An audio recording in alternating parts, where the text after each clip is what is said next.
The friend in my adversity I shall always cherish most. I can better trust those who have helped to relieve the gloom of my dark hours than those who are so ready to enjoy with me the sunshine of my prosperity.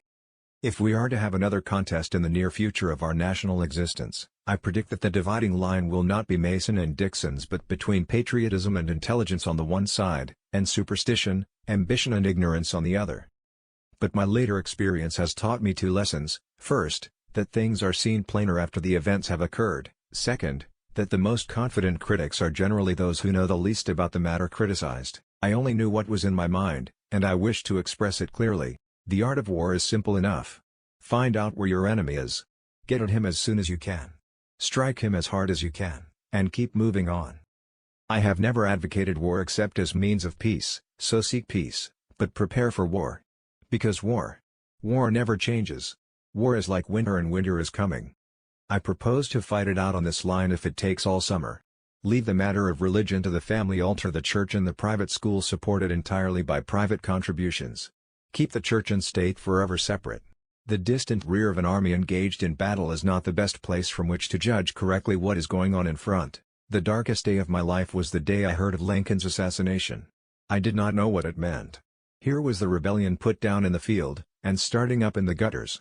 No other terms than unconditional and immediate surrender. I propose to move immediately upon your works. The great bulk of the legal voters of the South were men who owned no slaves, their homes were generally in the hills and poor country, their facilities for educating their children, even up to the point of reading and writing, were very limited, their interest in the contest was very meager. What there was, if they had been capable of seeing it, was with the North. They too needed emancipation. Encourage free schools and resolve that not $1 of money appropriated to their support, no matter how raised, shall be appropriated to the support of any sectarian school. Leave the matter of religion to the family circle, the church and the private school support entirely by private contribution. Keep the church and state forever separate. The most confident critics are generally those who know the least about the matter criticized. There are many men who would have done better than I did under the circumstances in which I found myself. If I had never held command, if I had fallen, there were 10,000 behind who would have followed the contest to the end and never surrendered the Union. To maintain peace in the future it is necessary to be prepared for war. Two commanders on the same field are always one too many. The framers of our Constitution firmly believed that a republican government could not endure without intelligence and education generally diffused among the people.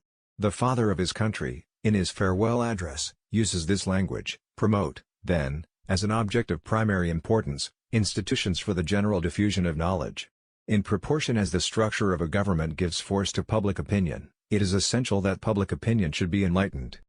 General Lee was dressed in a full uniform which was entirely new, and was wearing a sword of considerable value, very likely the sword which had been presented by the state of Virginia. At all events, it was an entirely different sword from the one that would ordinarily be worn in the field.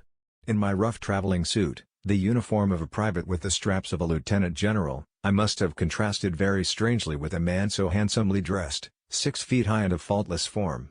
But this was not a matter that I thought of until afterwards. The fact is, I think I am a verb instead of a personal pronoun. A verb is anything that signifies to be, to do, to suffer. I signify all three. I traveled through the Northwest considerably during the winter of 1860-61. We had customers in all the little towns in southwest Wisconsin, southeast Minnesota and northeast Iowa. These generally knew I had been a captain in the regular army and had served through the Mexican War. Consequently, wherever I stopped for the night, some of the people would come to the public house where I was, and sit till a late hour discussing the probabilities of the future. The free school is the promoter of that intelligence which is to preserve us as a free nation.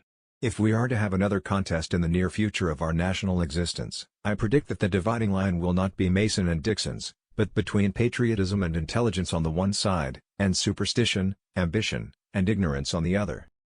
I am not aware of ever having used a profane expletive in my life, but I would have the charity to excuse those who may have done so, if they were in charge of a train of Mexican pack mules at the time.